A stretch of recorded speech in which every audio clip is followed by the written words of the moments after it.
नमस्कार. महाराष्ट्र दिनाच्या या खास कार्यक्रमात तुमचं स्वागत. माझ्यासोबत आहेत राज ठाकरे. नुकताच महाराष्ट्राचा एक यशस्वी दौरा करून ते परत आले आहेत. मला त्यांना विचारायचं आहे, महाराष्ट्राच्या जनतेचं दुःख काय आहे, त्यांच्या आकांक्षा काय आहेत.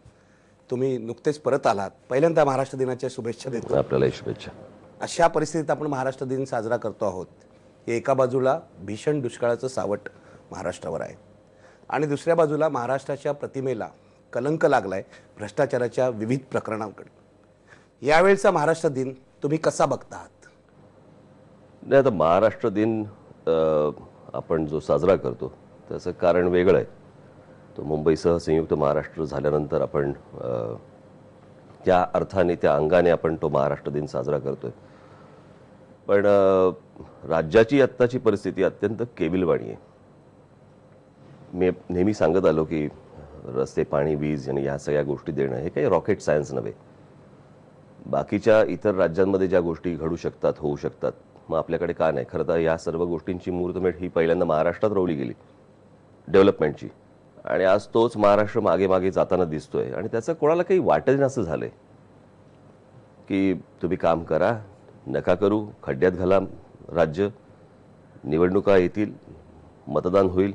मला असं वाटतं ही परिस्थिती लोकांनी लक्षात ठेवणं आवश्यक आहे. कारण हा काही नैसर्गिक दुष्काळ नाही आहे, हा मानवनिर्मित आहे. आणि या सरकारमुळेच झालेली ही गोष्ट आहे की हजारो कोटी रुपये खर्च करून देखील जर समजा राज्यामधले विजेचा प्रश्न, पाण्याचा प्रश्न हा जर सुटू शकत नसेल तर तुम्ही करताय काय? आणि त्यांना ज्या प्रकारे जाब विचारला गेला पाहिजे त्या प्रकारे जाब विचारला जात नाहीये आणि बस मस्तीत आहेत सगळेजण. आणि वाईट याच गोष्टीचं वाटतं की सहज घडणाऱ्या गोष्टी आपण घडून देत नाही आहोत किंवा घडत नाही आहेत, आणि ते आपण फक्त उघड्या डोळ्याने फक्त पाहतो आहोत आणि लोक सहन करत आहेत. त्याच्यामुळे महाराष्ट्र दिन हा आपला साजरा करावाच लागतो. परंतु ह्या सगळ्या परिस्थितीमध्ये वाईट वाटतं की आज 52, 53, 54 वर्ष झाली काय संयुक्त महाराष्ट्रातून, आणि आज त्याचं हे फळ महाराष्ट्राला भोगायला लागतं. अगदी बरोबर आहे. महाराष्ट्राची परिस्थिती वाईट आहे असं तुम्ही म्हणताय. तुम्ही असं म्हणालात की हा दुष्काळ निसर्गनिर्मित नाही आहे, हा मानवनिर्मित आहे. कुणाला दोष देताय तुम्ही? 100% काँग्रेस, एनसीपीला, आणि खास करून एनसीपीला. मी माझ्या भाषणामध्ये मी सांगितलं होतं की एखादा देश ज्या वेळेला घडतो किंवा एखादं राज्य ज्या वेळेला घडतं ते प्रमुख काही जी खाती असतात, आणि त्यातल्या त्यात खास खाती म्हणजे रस्ते, पाणी, वीज या 3 विषयांमधली जी खाती असतात, ही 3ही खाती राष्ट्रवादीकडे आहेत. अर्थ खातं देखील त्यांच्याकडेच आहे, गृह खातं देखील त्यांच्याचकडे आहे. म्हणजे सगळ्या तुम्ही आपण फ्रंटवरती जर समजा बघितलं तर सगळीकडे फेल्युअर आहेत. त्याच्यामुळे मी जास्ती दोष देईन तो एनसीपीलाच देईन. आणि त्यातली सर्वात जास्ती कमाल म्हणजे अजित पवार यांनी केलेलं वक्तव्य. तर एका बाजूला तुम्ही ह्या गोष्टी सुधारायच्या नाहीत आणि दुसऱ्या बाजूने तुम्ही मुताईच्या भाषा करायच्या, कारण ह्याला काही वाटतच नाहीये, आतूनच काही वाटत नाहीये. सगळेजण रगड झालेले आहेत पैशाने, आणि निवडणुकीच्या तोंडावरती पैसे फेकू, त्याच्यामुळे कामं झाली काय नाही झाली काय फरक पडतो? पण हा दोष त्यांचाच, जास्त राष्ट्रवादीचा दोष आहे तुम्ही म्हणताय. पण त्यांना जाब विचारायची जबाबदारी ज्या विरोधी पक्षांची आहे, ते विरोधी पक्ष सुद्धा आपलं काम करताना दिसत नाहीयेत. खरं आहे. ते ज्या प्रकारे त्यांनी ह्या गोष्टी मांडायला पाहिजेत, बोलायला पाहिजेत, त्या प्रकारे ती गोष्ट दिसत नाही विधानसभेमध्ये. काय झालंय, सगळेच जण मंत्र्यांच्या केबिनमध्ये दिसतात. सगळ्यांची आपापली वैयक्तिक कामं जी अडकलेली आहेत ते काय दगडाखाली हात आहेत सगळ्यांचे. त्याच्यामुळे कोणत्या तोंडाने बोलणार? आणि माझे काय कोणाच्या दगडाखाली हात नाही, त्याच्यामुळे मी त्या बाबतीत मुफाट आहे, मी बोलत असतो. तुम्हाला असं म्हणायचं की मनसे सोडून बाकी सगळे पक्ष जे आहेत त्यांचं संगनमत झालेलं आहे? दिसतं तर तसंच आहे. मला अजूनही आठवतंय बघा, तुम्ही विरोधी पक्ष म्हणून जर समजा आपण बघितलं तर एक मनोहर जोशी विरोधी पक्ष नेते होते, त्याच्या आधी मृणालताई होत्या, त्याच्यानंतर मला असं वाटतं की गोपीनाथ मुंडे होते, नारायणराव राणे होते. तुम्ही तो जो विरोधी पक्ष किंवा विरोधी पक्ष नेता म्हणून तो जो काळ जर समजा तुम्ही पाहिलात तर सत्ताधाऱ्यांना घाम फुटायचा की आता हा माणूस उभा राहिला म्हणजे आता हा काय बोलेल, काय करेल. आज ती अवस्था आज विधानसभेत दिसतीये का? तुम्ही एक गोष्ट स्पष्टपणे म्हणताय की सत्ताधारी आणि विरोधी पक्षांचं संगनमत आहे, साटलोट आहे. तुम्ही तुमच्या सभांमधून सत्ताधाऱ्यांना घालवा, आम्हाला संधी द्या असं म्हटलं. त्याच पद्धतीने तुम्ही विरोधी पक्षांनाही घालवा आणि मनसे हाच प्रमुख विरोधी पक्ष आहे असं सांगताय. माझा बघा, मी ह्यांना घालवा, बरोबर आहे, याच्यासाठी माझं काम नाहीये. माझं सरकार आणा याच्यासाठीचं काम आहे माझं. मी एखादी आपण जी म्हणतो ना की एखादी लाईन असते ती खोडण्यात वेळ नाही घालवायचा. मला असं वाटतं आपली लाईन जास्ती मोठी होईल किंवा ती पॅरल एक वाढेल या दृष्टिकोनातनं प्रयत्न करावा. सो मी काय सांगू शकतोय किंवा मी काय देऊ शकतोय तो माझा प्रयत्न आत्ताही होता, याच्या पुढच्याही वेळेला माझा तोच प्रयत्न राहील. आणि त्याच्यातनं तुम्ही इतर लोक कसे चुकीचे आहेत. आणि खरंच सांगतो, या सगळ्या गोष्टी करायला तुम्हाला राज्य सरकार ज्या वेळेला तुमच्या हातामध्ये असतं त्यावेळेला तुम्ही काय काय करू शकता, केवढ्या गोष्टी तुमच्या हातामध्ये आहेत, केवढ्या गोष्टी तुम्ही करू शकता आणि या गोष्टींची जाणीव नाही ना. याचं कारण बघा, तुम्ही जर समजा आपण भाजपाचे ते कोणी नेते आहेत म्हणून मी बोलत नाहीये, परंतु नरेंद्र मोदी घ्या किंवा तुम्ही या बाजूला पर्रिकर घ्या गोव्याला किंवा अजून कुठे काय असतील ते, आणि महाराष्ट्रामधले मुख्यमंत्री उपमुख्यमंत्री घ्या. महाराष्ट्रामधली जर परिस्थिती आपण बघितली तर हे बसवलेले लोक आहेत, हे बसलेले लोक नाही आहेत. पृथ्वीराज चव्हाण ही बसवलेली व्यक्ती आहे. अजित पवार ही पवार साहेबांनी बसवलेली व्यक्ती आहे. हे काय स्वतःच्या ताकदीने तिकडे बसलेले आहेत असं नाहीये. नरेंद्र मोदी हे स्वतःच्या ताकदीवर बसलेले आहेत.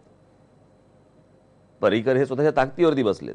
ठीक आहे, भारतीय जनता पक्षाची आणि काही इतर गोष्टी असेल, परंतु लोकांनी जो मॅन्डेट दिलेला आहे तो त्या व्यक्तीला आहे. इथे तसं नाहीये. मी तुमचं असं म्हणणं आहे की पृथ्वीराज चव्हाण आणि अजित पवारांना लोकांचा उत्स्फूर्त पाठिंबा नाहीये. बसवलेली माणसं आहेत ही. पृथ्वीराज चव्हाणांचा तर काही संबंधच येत नाही.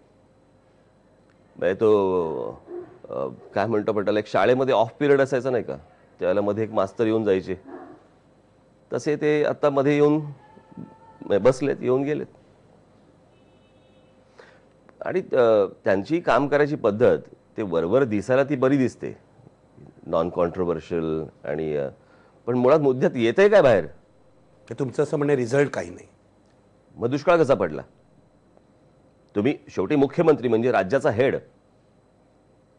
ते जर आज येऊन सांगत असतील की नाही दुष्काळासाठी आम्ही चारा छावण्या उभ्या केल्या आहेत, आम्ही हे उभं केलंय, गेले कुठे पैसे, धरणं का बांधली गेली नाहीत.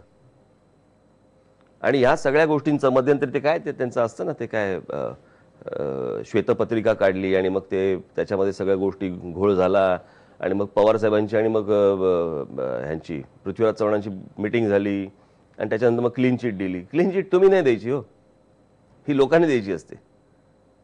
आणि लोकांना माहित नाहीत का या गोष्टी काय आहेत त्या. म्हणजे तुमचं असं म्हणणं पृथ्वीराज चव्हाण हे तेवढेच जबाबदार आहेत जेवढा राष्ट्रवादी काँग्रेस पक्ष अर्थातच किंवा अजित पवार. अर्थातच ते सुटूच शकत नाहीत ना. त्यांनीच अजित पवारांना आणि सिंचन घोटाळा केलेल्यांना वाचवण्याचं काम केलंय. दिसते तर तसंच. त्याच्यामुळे त्यांनी असला कुठचा तरी आव आणू नये किंवा मी काहीतरी वेगळा आहे आणि बाकीचे सगळे बरबटलेले आहेत. तुम्ही त्यातलेच आहात. तुम्ही आत्ताच एक यशस्वी दौरा करून आलात. मी यशस्वी अशासाठी म्हणतोय, 6 ठिकाणी तुमच्या सभा झाल्या. हे महाराष्ट्रातले वेगवेगळे प्रादेशिक भाग होते. त्या प्रत्येक सभेला प्रचंड गर्दी झाली. म्हणजे आम्हाला हे माहिती आहे की राज ठाकरेंच्या सभेला गर्दी होणं ही काही नवीन गोष्ट नाही आहे. 19 मार्चला जेव्हा 2006ला शिवाजी पार्कवर पहिला मेळावा झाला होता मनसेचा, तेव्हापासून ही गर्दी होते. पण मला हे विचारायचं आहे की त्यावेळची गर्दी आणि आत्ताची गर्दी यामध्ये काय फरक आहे किंवा काय साम्य आहेत. आत्ताच्या गर्दीचं, मला मध्यंतरी एक पत्रकार भेटले होते, त्यांच्याशी मी हाच विषय बोलत होतो. आत्ताच्या गर्दीचं विश्लेषण मी एवढंच करेन की त्यात उत्साह हा सगळ्या ठिकाणी होताच, पण त्या उत्साहामध्ये एक राग होता. प्रस्थापितांच्या विरोधातला एक राग होता. त्यात जो एक उत्साह होता त्याच्यामध्ये एक अपेक्षा होत्या, किंवा रादर अपेक्षा आहेत, किंवा तो राग आहे. ती नुसतीच काहीतरी जमलेली काहीतरी एक बरं काही ह्याच्या अगोदर काही राज ठाकरेला पाहिला नव्हता अशाला काही भाग नाही, किंवा तुम्हाला मगाशी म्हटल्याप्रमाणे बाबा ह्याच्या अगोदर राज ठाकरे नासात काम करत होता आणि 20 वर्षानंतर आज महाराष्ट्रामध्ये आलाय, बघूया दिसतो कसा, अशी काही परिस्थिती नव्हती. परंतु ज्या प्रकारचा लोकांचा राग या सरकारच्या विरोधात आहे आणि ज्या प्रकारची गोष्ट विरोधी पक्ष म्हणून जी विधानसभेमध्ये जी दिसायला पाहिजे, त्या सर्व गोष्टींबद्दलचा तो राग त्या गर्दीमध्ये मला दिसत होता. तो नुसताच काहीतरी मी गर्दी पाहून हुरळून जाणाऱ्यातला माणूस नाही मी, की केवढी मोठी गर्दी, काय झालं हे, माझ्या सभांना एवढी. तर ती नुसती ती गर्दी नाही आहे, त्या गर्दीमध्ये एक अपेक्षा आहेत आणि त्या शेवटी पूर्ण करणं ही माझी जबाबदारी आहे. काल मी मुख्यमंत्र्यांची मुलाखत घेतली. त्यांनी असं सुचवलं, तुमचं नाव न घेता, की फक्त भाषणं करून काही लोकांची मतं मिळत नाहीत, काहीतरी कार्यक्रम लागतो. हा जो आक्षेप आहे त्यांचा सत्ताधाऱ्यांचा, त्याला तुमचं काय उत्तर आहे? की तुम्ही तुमच्या सभांना गर्दी होते, तुम्ही आज महाराष्ट्रातले सगळ्यात लोकप्रिय नेते आहात, याविषयी शंका नाही, पण ते विचारते तुमचा कार्यक्रम काय? नाही, एक पहिली गोष्ट लक्षात घ्या, पहिला कार्यक्रम माझा ह्यांना हटवणे, बरोबर आहे. आणि तो हटवताना म्हणजे मी तिथे बसणे आणि त्याच्यातनं ह्या सगळ्या गोष्टी करणे, यातनंच ते हटणे आहे. आणि पृथ्वीराज चव्हाणांनी ही भाषा बोलू नये. म्हणजे ज्यांच्याकडे भाषणाचंही स्किल नाही आणि काम करायचंही स्किल नाही, बसवलेला माणूस तो, त्यांनी हे कसले उपदेश द्यावेत, भाषणाने काही होत नाही. मग 77 साली गेलेली जी सत्ता होती इंदिराजींची, जी 80 साली त्यांनी परत आणली, ती कशाच्या जीवावर आणली? भाषणांच्याच ना. एनडीएचं सरकार आलं, तिथे ज्यावेळेला बसले भारतीय जनता पक्ष बसले किंवा शिवसेना त्याच्यामध्ये सामील झाली, ते जे लोक सगळे बसले, कशामुळे बसले? बाळासाहेबांच्या भाषणांमुळे ना, अटलजींच्या भाषणांमुळे ना. भाषण हा तुमचा विषय मांडण्याचा, संवाद साधण्याचा भाग असतो, जो पृथ्वीराज चव्हाणांना कधी जमणार नाही आयुष्यात. त्याच्यामुळे मला असं वाटतं त्यांनी ब्युरोक्रॅटिक माइंडचे आहेत ते, त्याच्यामुळे त्यांनी जेवढं काम जमेल तेवढं करावं, बाकी राजकारणाच्या भानगडीत पडू नये त्यांनी. माझा प्रश्न अपेक्षांविषयी सुद्धा होता, की प्रोग्राम, तुमच्याकडे कार्यक्रम काय? मी गेल्या मुलाखतीमध्ये तुम्हाला जेव्हा विचारलं होतं आणि सतत तुम्हाला हा प्रश्न विचारला जातो की ब्लूप्रिंट कुठे आहे, तेव्हा तुम्ही स्पष्टपणे सांगितलं होतं की माझी ब्लूप्रिंट पुढच्या विधानसभा म्हणजे 2014च्या विधानसभा निवडणुकीपूर्वी प्रसिद्ध होईल. हे ठीक आहे, ब्लूप्रिंट कुठे आहे असं मी विचारत नाही. माझा प्रश्न इतकाच आहे की आता फक्त 1 वर्ष राहिलेलं आहे, याचा अर्थ बहुतेक काम पूर्ण झालेलं असणार. कोणते महत्त्वाचे मुद्दे महाराष्ट्रासमोर आहेत असं तुम्हाला वाटतं आणि तुमच्याकडे त्याचे काय उपाय आहेत? ते काय उपाय हे माझ्या ब्ल्यूप्रिंटमध्ये येईलच. ते महत्त्वाचे हे बघा, मी मगाशी ज्याप्रमाणे सांगितलं ना, की महत्त्वाची एक 5-6 खाती असतात आणि त्या 5-6 खात्यांवरती इतर गोष्टी सगळ्या अवलंबून असतात. म्हणजे ज्याच्यामध्ये रस्ते, पाणी, वीज हा सगळ्यात महत्त्वाचा त्रिशूळ म्हणतो मी नेहमी त्याला. हा जो त्रिशूळ आहे याच्यावरतीच सगळ्या गोष्टी घडतात. तुम्ही जगात कुठेही गेलात तर रस्ते, पाणी, वीज याच गोष्टीवरती राज्य आणि देश डेव्हलप होतात. म्हणजे त्याच्यानंतर शैक्षणिक संस्थाही त्याच्याच जीवावरती येतात, इंडस्ट्री देखील त्याच्याच जीवावरती येते, शेती देखील त्याच्याच जीवावरती होते. घर उभी राहणं आणि माणसं जगणं हे सगळं हे त्या 3 विषयांवरतीच होतं. मी त्या विषयांकडेच येतो. रस्ते, पाणी, वीज म्हणजे याचा अर्थ तुम्ही असं म्हणताय इन्फ्रास्ट्रक्चर पाहिजे, पायाभूत सोयी सुविधा पाहिजे. रस्ते, पाणी, वीज. रस्त्यापासून सुरुवात करूया. तुमच्याकडे काय गेम प्लॅन आहे? मी तो देईन ना मी तेव्हा. पण तरी काय, म्हणजे आता महाराष्ट्राच्या रस्त्यांची अवस्था अत्यंत वाईट आहे. आपण कर्नाटकात गेलो चांगले रस्ते आढळतात, आपण गुजरातमध्ये गेलो चांगले रस्ते आढळतात. महाराष्ट्राचं असं का झालंय? याचं कारण हे सगळे कॉन्ट्रॅक्टर्सच्या हाताखालची मांजरं आहेत सगळे. जी लोक आता आपल्याकडे जे दिसत आहेत, सगळे पुढारी जे दिसत आहेत, ह्यांना कॉन्ट्रॅक्ट, आज महाराष्ट्र कॉन्ट्रॅक्टर्स चालवत आहेत, कंत्राटदार चालवत आहेत. मंत्री हे कामं करून नाही घेत आहेत, कंत्राटदार ठरवत आहेत. ते ठरवणार की टेंडर्स कशी निघणार, ते आपापसात वाटून घेणार, मग ते मंत्र्याशी बोलणार, मग त्यांच्या जे काय ॲडजस्टमेंट सगळ्या गोष्टींच्या होणार आणि मग कामं निघणार. बरं झालंय असं या सगळ्या ह्याच्यामध्ये, जर समजा तुम्ही आणि पुढे सरकतच नाही आहेत. यांचा प्रॉब्लेम असा झाला आहे या सगळ्या गोष्टींचा, ह्या कंत्राटदारांचा खास करून. टेंडर काढायची, टेंडर काढली की अत्यंत निकृष्ट दर्जाचं काम करायचं. ते केलं की परत 6-8 महिन्यामध्ये नवीन टेंडर काढायचं, परत त्याच्यामध्ये किकबॅक, त्याच्यामध्ये परत नवीन. हे सतत चालू ठेवलं नाही त्यांना पैसे कुठून मिळणार? एक रस्ता जर बांधून त्याला जर समजा 25 वर्ष हात लावायची गरज लागणार नसेल, जे जगात सगळ्या ठिकाणी झालंच आहे की, तर 25 वर्ष जर समजा एक रस्ता करून झाला, मग मंत्र्याला पैसे मिळणार कुठून? आणि त्यांची घरं आणि राजकारण सुद्धा चालणार कसं? निवडणुका लढणार कशा? निवडणुका लढणार कशा? त्याच्यामुळे हे सगळे कंत्राटदार चालवत आहेत. आत्ताही तुम्ही इरिगेशनचे प्रोजेक्ट जर समजा बघितले तर हे सगळे कंत्राटदारांनी केलेल्या गोष्टी आहेत आणि त्याला बळी पडलेले आमचे राजकीय नेते. याचं कारण ते पैशाला लाचार आहेत. त्यांना निवडणुकीला सतत पैसे हवे असतात आणि त्या पैशाच्या खेळातनं हे सगळ्या गोष्टी अख्खा घोळ होतोय.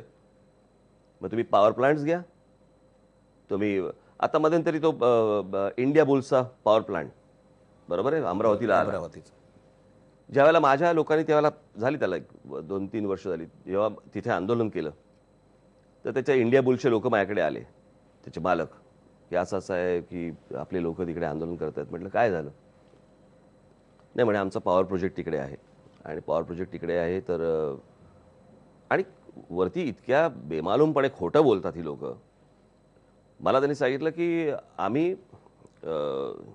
अमरावती शहराचं जे सांडपाणी आहे ते क्लीन करून आम्ही पॉवर प्रोजेक्टला वापरणार. मी ऐकल्यावरती म्हटलं चांगली गोष्ट आहे की जर त्याचं सांडपाणी वापरून जर समजा तुम्ही पॉवर प्रोजेक्टला जर ते वापरणार असाल तर चांगली गोष्ट आहे. त्याच्यामुळे मी माझ्या लोकांना सांगितलं थांबा. नंतर मला कळलं की तिथे एक राज्य सरकार आणि केंद्र सरकार यांच्यामध्ये एक MOU झाला एका धरणाच्या संदर्भात आणि केंद्र सरकारने त्या MOU मध्ये लिहून दिलेलं आहे की 7,000 हेक्टर का अशी काहीतरी जमीन अमरावती जिल्ह्यातली ही ओलिताखाली आणण्यासाठी म्हणून केंद्र सरकार हे पैसे देत आहे या धरणाला. ते धरणाला ते पैसे दिले, धरण मानलं गेलं आणि ते धरण राज्य सरकारने काही पैशांमध्ये हे इंडिया बुल्सला विकलं. मला एक गोष्ट कळत नाहीये की तुम्ही जे लोकांचं पिण्याचं पाणी आहे, शेतीचं पाणी आहे, इंडस्ट्रीला पाणी मिळालं पाहिजे. हो नक्की मिळालं पाहिजे. मी काही इंडस्ट्रीच्या विरोधातला माणूस आहे किंवा पॉवर प्लांटच्या विरोधातला माणूस आहे असं नाहीये माझं. पण तुम्ही हे सगळे खोटं बोलून काहीतरी नाटक रचून आणि असल्या गोष्टी करून कशासाठी करताय? हे का खेळ करताय हा तुम्ही? ज्याची आवश्यकता नाही, ज्याची काही गरज नाहीये. सो मला असं वाटतंय की कंत्राटदारांच्या तावडीतनं हा महाराष्ट्र सुटणं याच्यातनंच ही सगळी अख्खी पायाभूत सुविधा निर्माण होऊ शकतात.